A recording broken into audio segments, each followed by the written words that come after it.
수백 명이 드나드는 미국의 컨퍼런스 토론장. 이곳에는 젊은 미국 여성이 한글의 위대함을 전 세계인들에게 알리기 위해 연설을 하고 있습니다. 그런데 무슨 이유에서인지 미국 여성의 연설을 듣고 있던 아시아 계통의 학자와 학생들이 잔뜩 인상을 찌푸리더니 급기야 연설 중인 미국 여성에게 고래고래 고함을 치며 무언가를 강력하게 어필하는데요. 그리고 얼마 후 이곳 토론장에서는 전 세계인들이 보는 앞에서 충격적인 장면들이 연출되었다고 합니다. 도대체 그곳에서는 어떠한 일들이 있었던 것일까요? 안녕하세요. 저는 미국에서 언어학과 관련된 일을 하는 줄리아 더비스라고 합니다. 언어학이라고 하면 생소하신 분들이 많으실 텐데요. 쉽게 설명하자면 전 세계에 존재하는 인간이 사용하는 모든 언어에 관해서 연구를 하고 분석을 하는 일이라고 생각하시면 될 것 같습니다. 언어의 구조와 기능, 역사를 연구하는 것이죠. 그 중에서도 오늘 제가 여러분에게 말씀드리고자 하는 이야기는 한국의 언어인 한글에 관한 이야기입니다. 과거 저는 한글을 배우고 연구하기 위해 직접 한국으로 유학을 갔던 경험이 있습니다. 그리고 저는 한국의 언어인 한글에 완전히 빠져버리고 말았죠.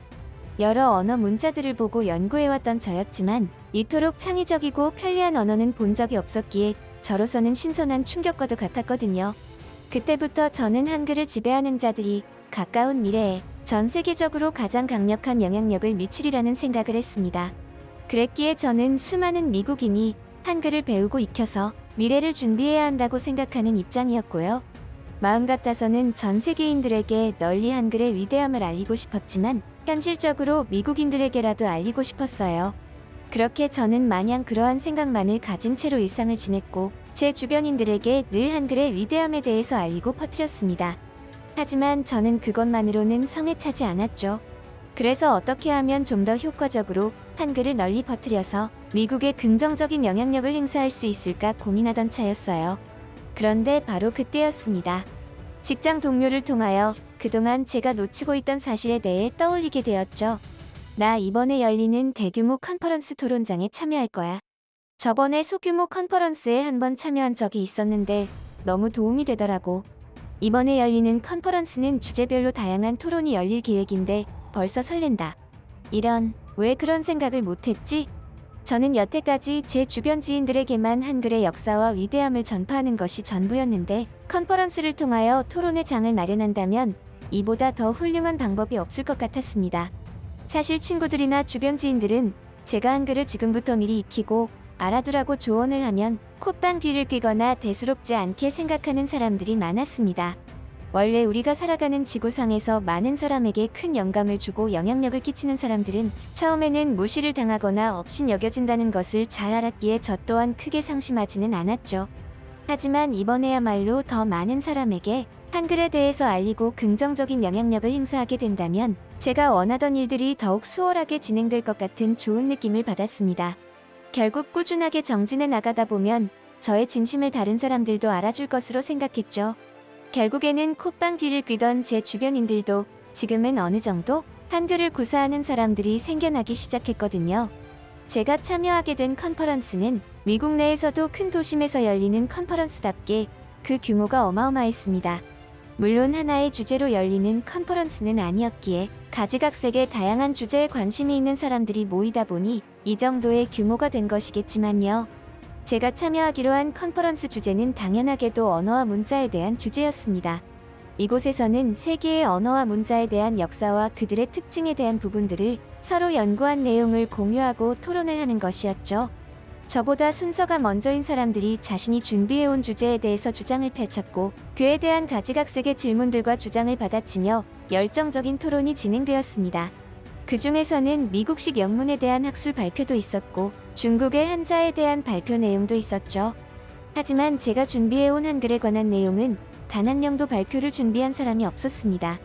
그리고 드디어 저의 차례가 당도했죠. 저는 떨리는 마음을 가까스로 진정시키고 심호흡을 한 뒤 그토록 제가 원하던 한글의 위대함을 많은 사람에게 알리기 시작했죠. 이때는 정말이지 꿈에도 몰랐습니다.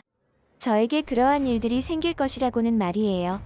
한글에 대한 역사를 읊조릴 때였습니다. 워낙 많은 사람이 있는 공간이었기에 그 압도감이 장난이 아니었죠. 숨이 막힐 정도였으니까요. 그랬기에 제 앞에서 저의 말을 들어주는 사람들의 표정까지는 보이지도 않았고 볼 여유조차 없었죠. 하지만 유독한 무리의 표정과 몸짓들이 저의 눈에 들어왔습니다. 그들은 무언가 불만이 가득한 표정으로 보였고 행동들도 점점 과격해졌죠. 처음에는 저에게 하는 불만의 표시가 아니라 자기들끼리 무슨 문제가 있는 것으로 생각했습니다. 하지만 그들의 반응이 점점 거세지고 토론장의 다른 사람들까지도 이 무리의 행패에 토론이 잠시 중단되기에 이르렀죠. 그들은 알고 보니 중국에서 이곳까지 컨퍼런스에 참여하게 된 학자와 그를 따르는 학생들이었습니다. 그런데 그들이 나에게 무슨 불만이 그리도 많은지 들어보았더니 아니 글쎄 제가 한글에 대한 역사와 특징들을 이야기하는 그 자체가 마음에 들지 않는다는 거였지 뭐예요. 자기들이 무슨 자격으로 그런 말을 하는지는 몰랐지만 저 또한 황당한 입장이었습니다. 결국 그런 회방 때문에 저는 기존에 제가 준비했던 내용 대부분을 입 밖으로 내지도 못하고 저의 차례가 끝나버리고 말았죠. 어떻게 잡은 기회인데 이런 기회를 알지도 못하는 저 사람들 때문에 방해를 받아서 몹시 화가 났죠. 해당 컨퍼런스의 주제를 들먹거리며 토론을 하는 식으로 행패를 부린 이유로 주최 측에서도 엄중하게 퇴장을 시키거나 하지는 못하는 듯 했습니다. 은근히 이곳의 규칙을 악용하여 타인의 주장을 억압하고 있는 거였죠. 저는 여태까지 그 어떤 사람이라 할지라도 진심으로 한글의 위대함을 전파하다 보면 그 뜻이 통할 것이라 생각을 했었지만 이번 컨퍼런스에 참여한 저들의 행동들을 보아하니 어쩌면 예의도 있을 수 있겠다는 생각마저 들었습니다. 분노의 감정이 조금씩 사그라지자 다시금 현실을 자각했죠. 어차피 해당 컨퍼런스 행사는 당일치기로 마무리되는 일정이 아니었습니다. 세계 각국에서 사람들이 모여서 참가하는 대규모 컨퍼런스답게 형평성을 고려하여 나흘 동안 진행되었죠. 즉, 오늘 하루만 기회가 있는 것은 아니라는 것이었습니다. 다음 날도 다음 날도 기회를 잡을 수 있었습니다. 제가 포기하지만 않는다면 말이죠. 저의 주변인들은 뭘 그렇게 열심히 하느냐고 하는 사람들도 있었습니다. 너가 미국인이면서 왜 하필 한국의 글자인 한글을 그렇게 열심히 전파하려고 하느냐고 말이에요. 그때마다 저는 이 모든 일이 오히려 미국인들을 위한 일이라는 말을 해주었습니다. 실제로도 그렇게 생각을 했고요. 결국 저는 원래 준비했던 내용을 조금 더 다듬어서 내용을 추가한 후에 다시 한번 도전하기로 했죠. 그리고 다음 발표 시간이 되었고 어제 하지 못했던 한글에 대한 위대함을 널리 알리기 위해 강단에 올랐습니다. 그리고 저는 한글의 역사와 특징에 대해 다시금 열변을 토해냈습니다. 그렇게 순순히 한글의 역사에 대해 언급을 하던 도중 갑자기 또다시 그 중국인 학자와 학생들이 제 발언 중간에 끼어들면서 외쳤죠. 당신은 틀렸어. 완전히 틀렸다고? 제대로 알기나 한 거야? 여기가 어디라고 그런 터무니없는 저급한 역사의 문자를 가져와서 언급하고 있어? 당신이 말하고 있는 그 한글은 원래 우리 대 중국의 한자를 본따서 만든 글자일 뿐이야. 무슨 말인지 알겠어? 우리 중국의 한자는 4000년의 긴 역사를 가지고 있어. 그런데 한글은 몇 년이나 됐지? 한국은 원래 중국의 속국이었으니 한글이 한자에서 파생된 문자라는 것이 증명된 셈이지. 그런 그들의 말에 저는 어처구니가 없어서 그건 사실이 아니라고 반박을 했지만 오히려 그들은 그런 저에게 따지고 물었습니다. 중국 한자의 역사가 더 깊고 오래되었으며 한국은 과거 중국의 속국이었다며 이 부분을 부각하여 한글이 한자에서 파생되었다는 이보다 더 확실한 증거가 어디 있느냐는 것이었죠. 게다가 한국도 과거 중국의 글자인 한자를 사용했었다는 것을 들먹거리며 저의 모든 주장은 전제 조건이 잘못되었다며 시비를 걸었습니다. 저는 순간적으로 제가 잘 모르는 중국어 얽히고 설킨 한국의 옛 역사에 대한 부분들이 나오자 당황을 하고 말았습니다. 그래서 제대로 된 반박도 하지 못하고 이번에도 준비해온 자료들을 끝까지 발표하지도 못한 채 강단에서 내려오게 되었죠. 한편으로는 저들이 대체 내게 무슨 억하심정이 있길래 내가 발표만 하면 저렇게 목에 핏대를 세우고 시비를 거는 것인지 도무지 알 수가 없었습니다. 어쩌면 저들은 그냥 한국의 한글에 관한 이야기를 듣고 싶어 하지 않는 것은 아닐까 하는 생각도 들었죠. 상황이 이런 식으로 되어버리자 한글의 위대함을 전 세계인들에게 널리 알리기 위해 이곳으로 온 저 자신에게 자괴감이 들었습니다. 오히려 그 중국인 학자와 학생들 때문에 제가 원하던 결과와는 상반된 결과만을 얻은 처지였으니까요. 마음이 좋지 않았죠. 컨퍼런스 기간은 아직 며칠 더 남아 있었지만 제가 참여하고 있는 언어학 관련 컨퍼런스는 내일이 마지막이었습니다. 그렇기에 사실상 이번 컨퍼런스는 완전히 망했다는 생각을 했고 급기야 더 이상 한글에 대해 발표를 하는 것을 포기하기에 이르렀죠. 만약 저에게 그 일이 없었더라면 말입니다. 저기요. 실례합니다. 다름이 아니라 아까 강단에서 한글에 관한 내용 너무 감명 깊게 잘 들었습니다. 저는 한국 사람입니다. 그런데 이곳에서 한글에 대한 역사와 특징들에 대한 발표를 듣게 될 줄 몰랐어요. 당신 덕분에 한국의 위상이 얼마나 높아졌는지 이곳 미국에서 실감하게 되었군요. 저는 당신의 주장에 동의하는 사람입니다. 한글을 아는 사람과 그렇지 못한 사람은 앞으로 완전히 다른 기회의 선상에 놓이게 될 거예요. 당신을 응원할게요. 처음에는 동양인으로 보이는 사람이 저에게 다가오자 흠칫 놀랐습니다. 그 중국인 학자와 학생들이 저의 발표를 망치는 것에 그치지 않고 저에게 해코지라도 하려고 왔나 싶었거든요.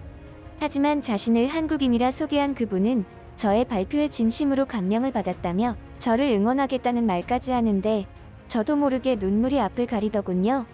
저의 노력을 알아주는 사람이 처음으로 생긴 것 같은 느낌을 받았으니까요.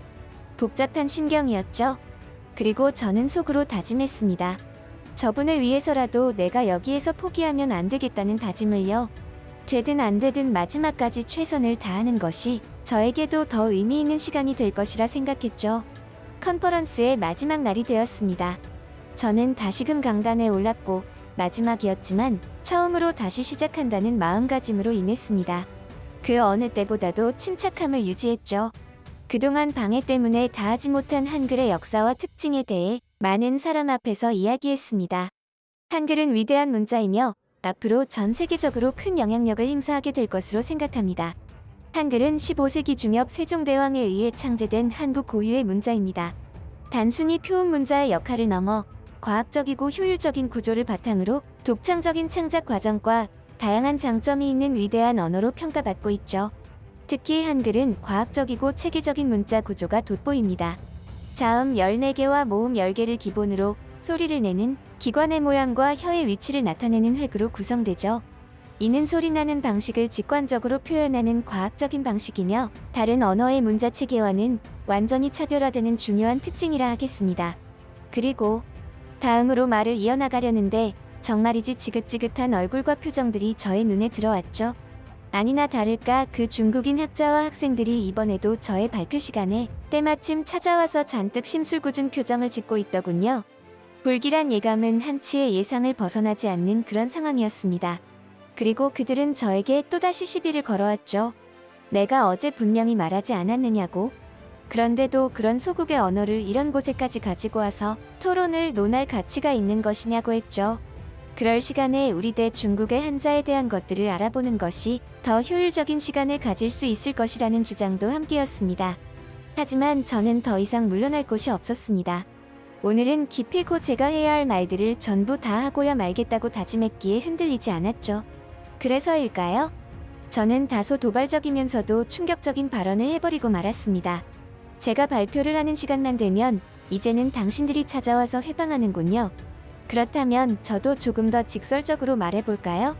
제가 오늘 말씀드릴 내용은 왜 중국의 한자보다 한국의 한글이라는 문자가 더 위대한지에 대한 내용입니다. 그리고 한글이 한자에서 파생되었다는 어처구니 없는 주장에 대한 반박입니다. 저의 이러한 발언이 끝나자마자 중국 학자는 그야말로 노발대발하며 이곳 강단으로 올라오려는 제스처까지 취했죠. 하지만 그런 강압적인 행동은 토론의 목적을 저해하는 행동이었기에 주최 측에서 막아섰습니다. 그리고 저는 다시금 발언을 이어나갔습니다. 어제 말씀하신 대로 한국이 과거에는 중국에서 사용하던 한자를 사용했었다는 것은 인정합니다. 하지만 그렇다고 해서 한글이 한자에서 파생되었다는 주장은 너무나도 터무니없는 거짓 주장이라는 겁니다. 한자는 약 4000년 전 중국에서 발생한 문자체계죠. 상형문자, 지시문자, 의문문자 등 다양한 요소가 결합하여 형성되었습니다. 그리고 한글은 15세기 중엽 세종대왕에 의해 창제된 한국 고유의 문자이죠. 그런데 그거 알고 계십니까? 한글이 창제된 이유 말입니다.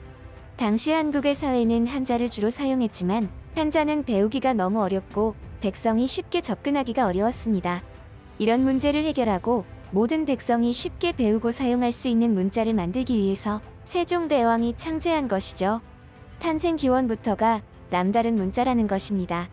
한자의 경우를 살펴보면 수만 종류의 한자가 존재하며 이 글자들을 효율적으로 사용하려면 그것들을 모조리 외워야 하는 비효율적인 부분들이 있습니다. 게다가 새로운 한자가 지금도 지속해서 만들어지고 있죠. 반면 한글은 어떻습니까? 기본 문자 24개를 이용하여 이 세상에 존재하는 만물을 표현할 수 있습니다. 한글이 표현하지 못하는 것은 있을 수가 없어요. 심지어 단 한 가지 사물을 의미하는 여러 가지의 한글 단어가 존재하기도 합니다. 이는 구조적으로 한자와 한글은 완전히 다르다는 반증입니다. 한자는 의미와 소리를 모두 기억해야 하기 때문에 배우기 어렵고 많은 시간이 소요되죠. 반대로 한글은 소리와 문자의 관계를 직관적으로 이해할 수 있도록 설계되어 있어 배우기 쉽고 익히는 속도가 빠릅니다. 저는 심지어 지금의 한국이 그토록 어려운 역사적 사건들을 겪으면서도 현대에 와서 그토록 이른 시일 안에 선진국의 지위를 획득한 이유에 한글이 지대한 영향을 미쳤다고 생각하는 사람입니다. 그만큼 한글이라는 문자는 한국 문화의 정체성을 상징하는 중요한 요소라는 거죠. 한글을 조금씩 알아가다 보면 정서와 사고방식에 큰 변화를 가져다 줍니다. 아주 창의적이고 긍정적인 방향으로요. 지금의 전 세계인들이 중국보다 한국에 더욱 호감을 느끼고 있는 것도 다 이유가 있는 것이죠. 저의 다소 열정적인 주장이 끝나자 주변 토론장은 정적이 맴돌았습니다. 조금 전까지만 하더라도 다른 주제의 토론 부스에 있던 사람들까지 이곳으로 넘어와서 북적거리던 모습들과는 완전히 상반된 분위기였죠. 그리고 약간의 정적 이후에 이어지는 사람들의 박수갈채. 그제야 저는 실감했죠. 제 진심이 사람들에게 통하였노라고. 그리고 중국인 학자들과 학생들은 얼굴이 벌개져서 그 자리를 박차고 나가버렸습니다. 저는 그들을 바라보며 더더욱 한국이 대단하다는 생각을 하게 되었습니다. 그들의 역사는 아직도 진행형이었죠. 그들의 가능성은 무한대로 커질 것이며 세계의 국가들이 한국을 우러러볼 날도 머지않았다는 다소 놀라운 생각마저 했습니다. 그날 이후로 저는 정기적으로 한글에 관한 강의 요청을 받고 있습니다. 이 모든 것이 그날 있었던 컨퍼런스의 토론 덕분이었죠. 아직도 저에게 많은 의문을 제기하는 미국인들이 있습니다. 미국인이면서 왜 그토록 한글에 집착하고 그것을 널리 퍼뜨리려고 하는 것이냐고요. 그것이 정녕 미국에 도움이 되는 일이냐고 말이죠. 하지만 저는 확신했습니다. 한글을 아는 것과 모르는 것. 그것은 머지않은 미래에 있어서 큰 경쟁력의 일부가 되리라는 것을 말이죠.